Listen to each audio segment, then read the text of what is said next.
welcome to Book 101 Review. Book 101 is all about the books that I read for the last 40 years. And today I have my special guest.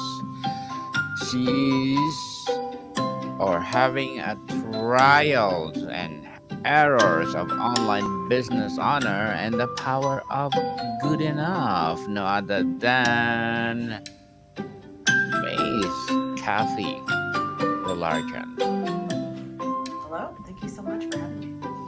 Welcome, Miss Kathy. And can you please introduce more about yourself that I miss?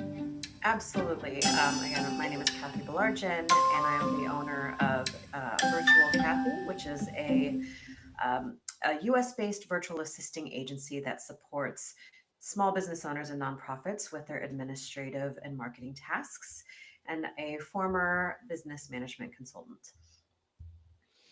Miss Kathy, let's start with the trial and errors or trials and errors in the title. What's one of your most expensive or time consuming mistake and what crucial lesson did it Oh, ultimately teach you? yeah. Well, I am 7 years in business, in my own business, and I have mistakes aplenty. I'd have to say that probably the most expensive mistake that I made was when I got too caught up in like the numbers in terms of like vanity numbers, meaning there was a time where we were doing really well. And I loved the idea of flouting how many people I had on my team. I had 25 people on my team. I had a team of 25, and I had all of these managers. And I came to the realization when actually running the numbers of my business is that, ooh, I could actually get get by with probably closer to 12 to 14 people on my team. I had a lot of admin bloat in my business. And on top of that, we had two core services that we were offering.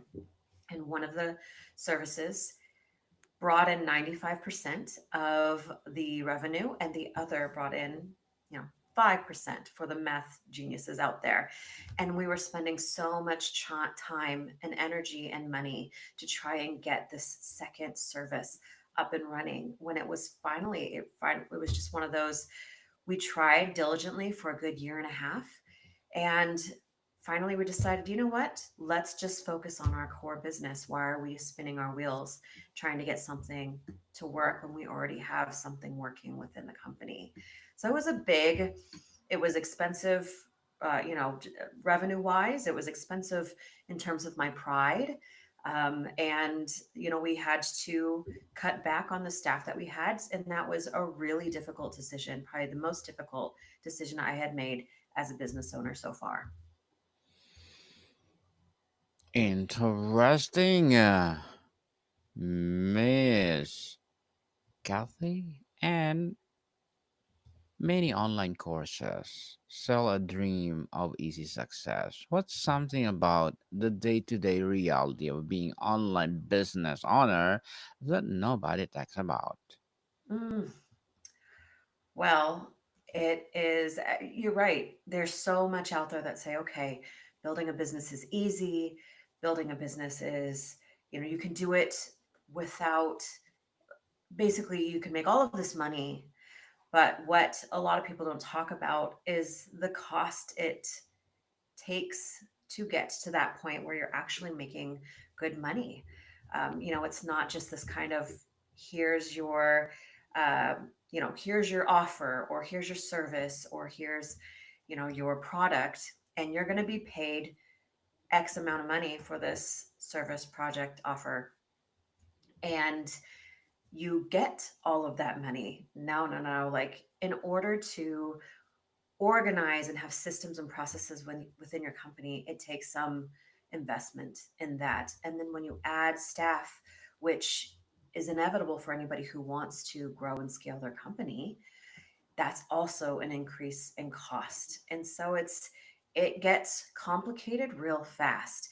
People can say building a business might be simple or easy when that's just not the reality of what people do. Now, that being said, as business owners, we really make it more complicated than it needs to be.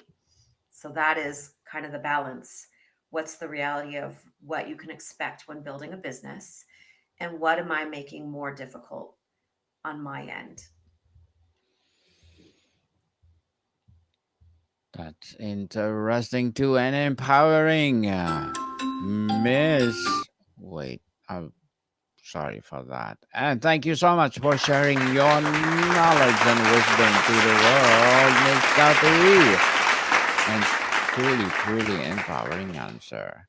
Can you share a story or failure that hindsight was necessary stepping stone to a later success? Absolutely. The first year of business, I started my company day one as an agency. So I had contractors, then I had employees, and there was a time where I had one dedicated employee, and I was out getting the business, and she was doing the work, and that's kind of how we worked. And at that time, because it was just the two of us, I did not realize how important it was to, even though there were two of us, it was to create a company culture at that point in my business. And ultimately, she finally came to me and said, like, this is supposed to be remote, and I understand like what remote work looks like, but I'm really lonely in this role. And I just realized like there's so much more to company culture than just making sure your employees feel good. And even if you have the one employee, there's so much that you need to build day one of your business, even if it's just yourself, how important it is to create a culture within your organization.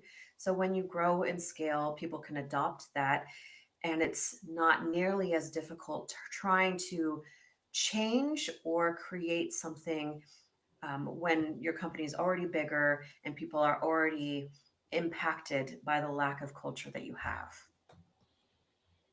Miss Kathy, let's talk about on the mindset of a good enough. The concept Yes. of good enough can sound like setting for mediocrity. How do you define it in a way that's actually empowering for a business owner? Absolutely. And you're right. Like when good enough, a lot of people shy away from good enough because it's like, oh, well, I don't want to be mediocre. I want to have high quality, provide high quality service, provide a high quality product. When in actuality, especially for those that are starting a business, they get so caught up in the details and the little nuances, and the perfectionism really takes over to the point where they're not producing, they're not getting any further. And there's so many people that struggle with just launching their business because again of the all of these details they think that have to be perfect, that they have this vision of what their business is supposed to look like day one, when in actuality, when you're building a business, many times you find the success faster if you work fast, like you take action quickly. There's the beauty of good enough is that nothing is truly set in stone in business, meaning you can always go back and perfect it at a later time when you've grown and you have more support and you have the time and energy to do that. Um, when it's, people think it's like, oh my gosh, I need to have the perfect logo before I roll this out, when in actuality, if you don't like your logo in 6 months, change your logo, but get started. You've got to get started. You've got to take action, and you've got to get out there. Otherwise, you put all of this effort into it. And what happens if it doesn't? Like you take all of this time. What happens if it doesn't have any movement? It takes so much momentum to get going. And so perfection should not stop you from getting going. Miss Kathy, how do you decide what in your business needs to be exceptional and what can simply good enough to get the job done? Great question. Um, Things that are like tangible. So, for example, a great example of good enough would be a website. Now, people always say like, your website needs to be a reflection of who you are, what you provide. It should be high quality, and I agree to a point. If your website is not where you want it to be, that doesn't mean that you shouldn't pull the trigger and continue growing your business. What needs to be exceptional is the connection that you make to your clients and customers. The promise that you offer, the actual service that you provide needs to be high quality, have high standards. And many times people will land these clients based off the connection that you have with them, the conversation that you had with them going into this, rather than whether or not the website is perfect enough, whether or not the website has the best copy you could ever produce, whether or not that picture of you is updated. So like the what you're providing to your clients and your customers, that needs to be exceptional. That needs to be at a place where you want it to be. Everything else can be changed, can be updated, can be edited as time goes on. Very well said, Miss Kathy. Truly, truly empowering indeed.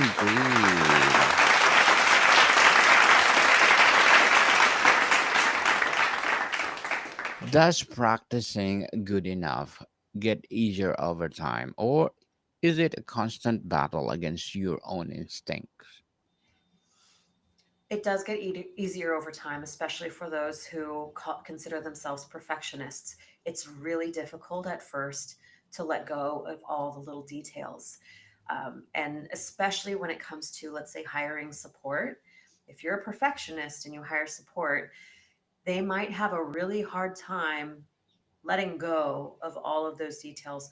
Oh, they're not doing it the way that I want them to do it, or they're not doing it the way that I have done it before, or you know what I mean? And so it creates a bottleneck in whatever it is you're trying to relieve in your company by not trusting your staff. And I'm not saying that you shouldn't have oversight and overview, but it really does slow things down. And again, like a lot of soft skills of leadership, like delegation, like speaking, like and again, like letting go. All of that takes practice. Not everybody it has this innate ability to delegate or even communicate efficiently. And so the more you do it, the easier it gets.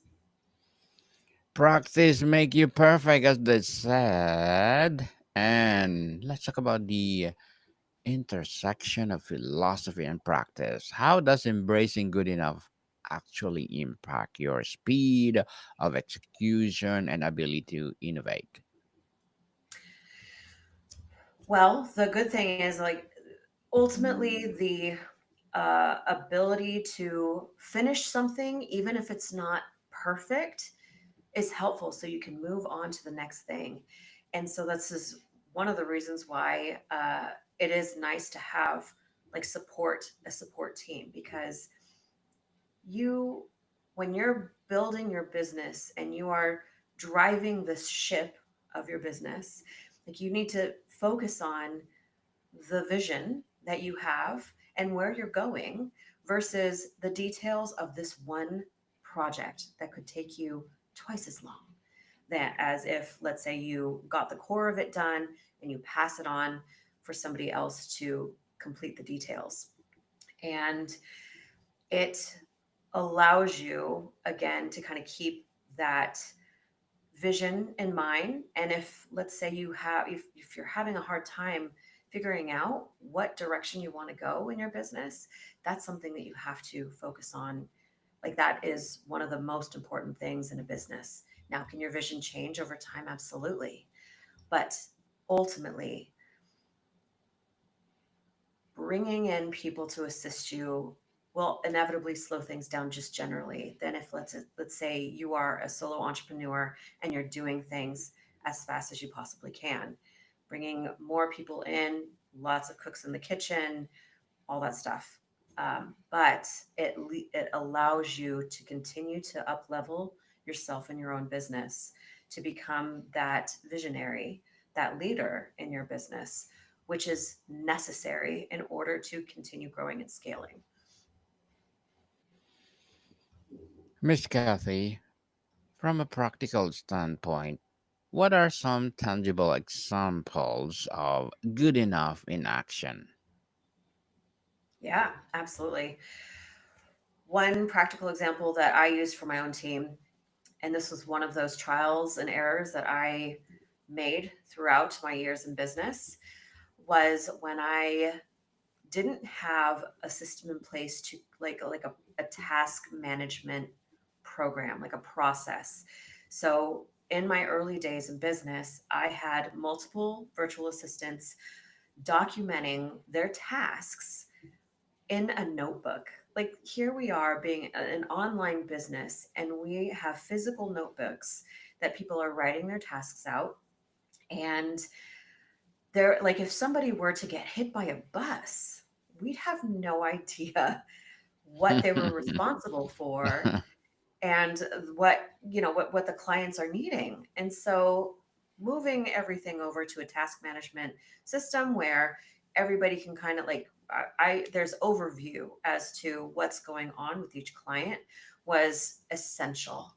And that was a work in progress. Now if let's say I was a perfectionist and I needed to have this management system completely built out to the nines, it would have taken me a year and a half to get everybody moved over to this program.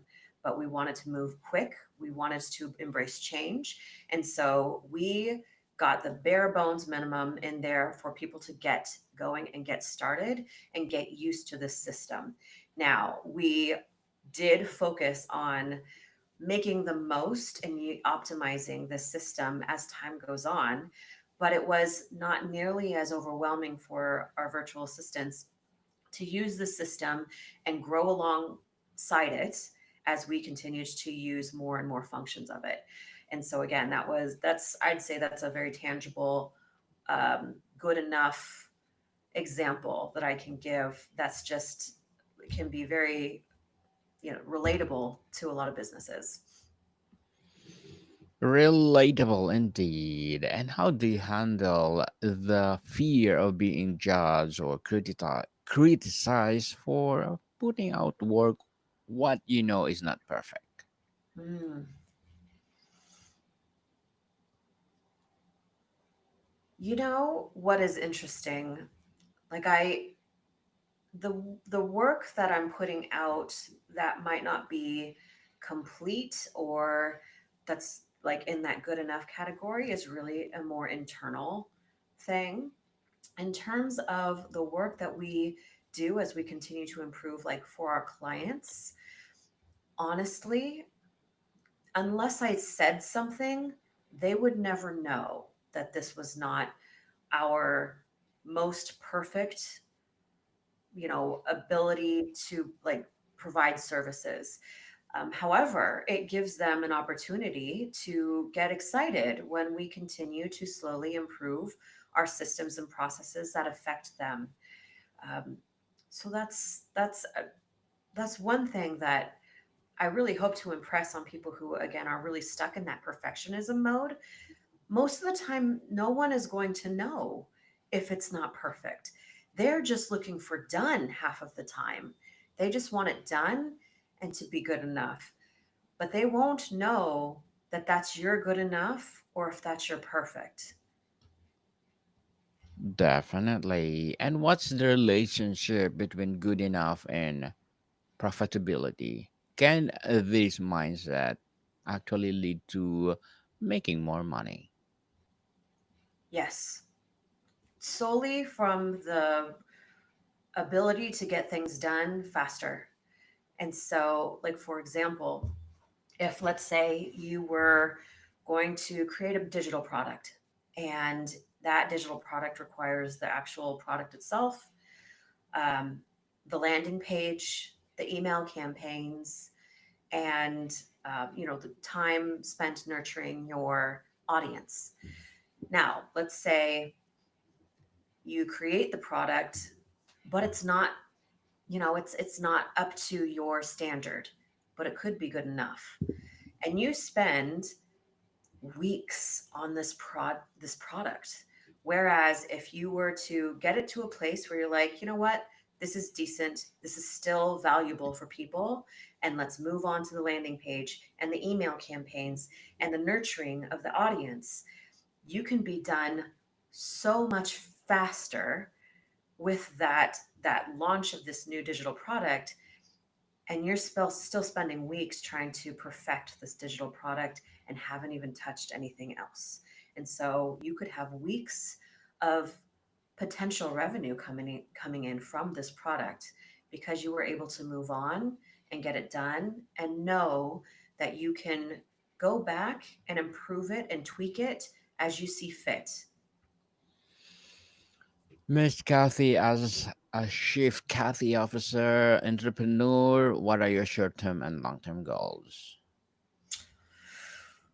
Short term, Um, well, we have an education branch of our company that we are continuing to make strides in, and so that's a short term goal of ours. Long term, really becoming a um, a identifying brand in the small business space for quality administrative support, alternative administrative support long term.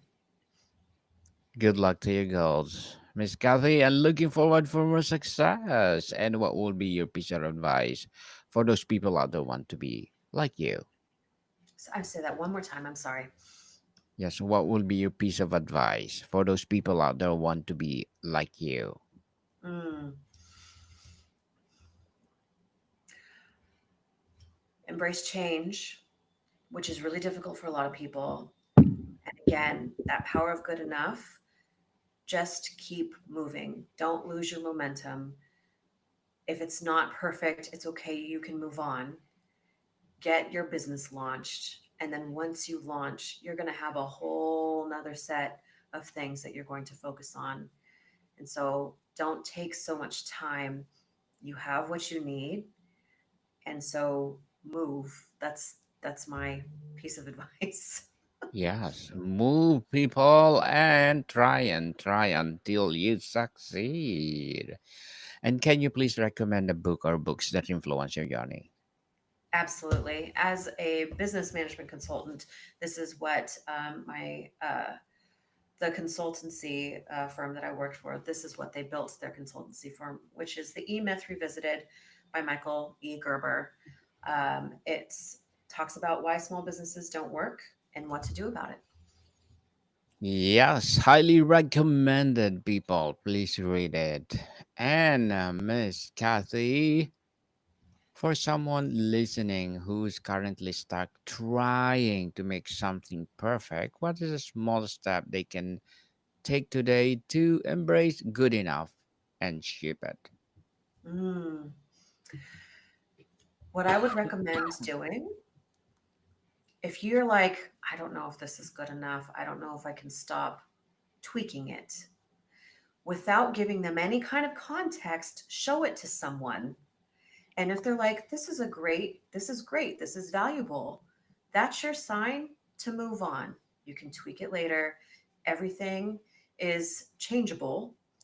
And so, if again, you can't trust your own judgment as to whether or not you can move on, ask somebody to review whatever it is that you're doing. And with no context, don't say, well, I don't know, like, I don't know if it's perfect or not, or I don't know if it's good enough, or what could you do to improve it? No, just show them what you have. And if they're like, this is great, then move on. Yes, move on for sure. And before we wrap up our discussion for today, Miss Kathy, I'm inviting you to please do listen to my other podcast, people. My other podcast, because my abstract essay is already in fifth season, abstract poetry in second season, and my book 101 review in fifth season too. Comedy 101 in second season, and my food 101 in fifth season as well. Geography 101 in fourth season, and my baby podcast Law 101 and Mental Health 101. Love letters in its third season, and movie 101 review and music 101 in fourth season, and science 101 and sex 101 in each first season. Please listen to them wherever you listen your podcast. So, Miss Kathy, finally, if a good enough is the powerful antidote to perfectionism, what is the ultimate goal or feeling it allows a business owner to achieve?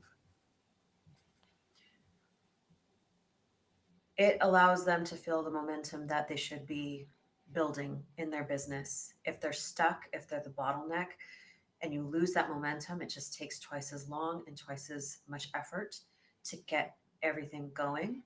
And so that is what you're looking for is momentum. You want to keep that ball rolling in business. You want to free yourself up for revenue generating work. And so, yeah. Yes, indeed, Miss Kathy. Thank you so much for sharing your knowledge and wisdom to the world. So, can you please invite our listeners to support your business, your advocacy, or whatever projects that you're doing right now? If you are always happy to have a conversation for anybody who is interested in any kind of support in your business, you can find me at virtualcathy.com. Yes, people, let's support Miss Kathy because if you support her, for sure, more and more empowering virtual Kathy to come. So, Miss Kathy, thank you so much for your time. Thank you. I really appreciate it. More to come, people. See you soon.